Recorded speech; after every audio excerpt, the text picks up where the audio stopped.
Madam, UP ટિકિટમાં મારી pregnancy positive આવી છે અને મારે આ પ્રેગ્નન્સી કન્ટિન્યુ નથી રાખવી, તો શું એમટીપી પિલ્સ લઈ શકું? ફર્સ્ટ ઓફ ઓલ તો આ સારી વાત કહેવાય કે તમે અમારી પાસે આવ્યા, કારણ કે ઘણા બધા કપલ્સ એવું કરતા જોવા મળે છે કે યુપીટી પોઝિટિવ આવે એટલે ડાયરેક્ટ ફાર્મસીમાંથી કે જનરલ પ્રેક્ટિશનર પાસેથી ડાયરેક્ટ એમટીપી કિટ લઈ લેતા હોય છે, પણ આવું ના કરવું જોઈએ.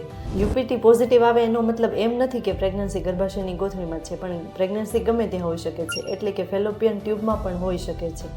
જો આવા કેસમાં એમટીપી કિટ લેવામાં આવે તો અબોર્શન નથી થતું, પણ પ્રેગ્નન્સીનો વિકાસ થાય છે અને આગળ જતાં નળી ફાટી જવાની પણ સંભાવના રહે છે અને એના લીધે પેશન્ટની હાલત પણ ગંભીર થઈ શકે છે. બીજા કારણની વાત કરીએ તો ઘણા કેસમાં પીરિયડ ઇરેગ્યુલર હોય તો આવા કેસમાં પ્રેગ્નન્સીની એક્ઝેક્ટ ડ્યુરેશન જાણ્યા વગર પણ એમટીપી કિટ ના લેવી જોઈએ. એટલે કે ડૉક્ટરની સલાહ વગર પ્રેગ્નન્સીની એક્ઝેક્ટ લોકેશન અને પ્રેગ્નન્સીની એક્ઝેક્ટ ડ્યુરેશન જાણ્યા વગર એમટીપી કિટ ક્યારેય ના લેવી જોઈએ.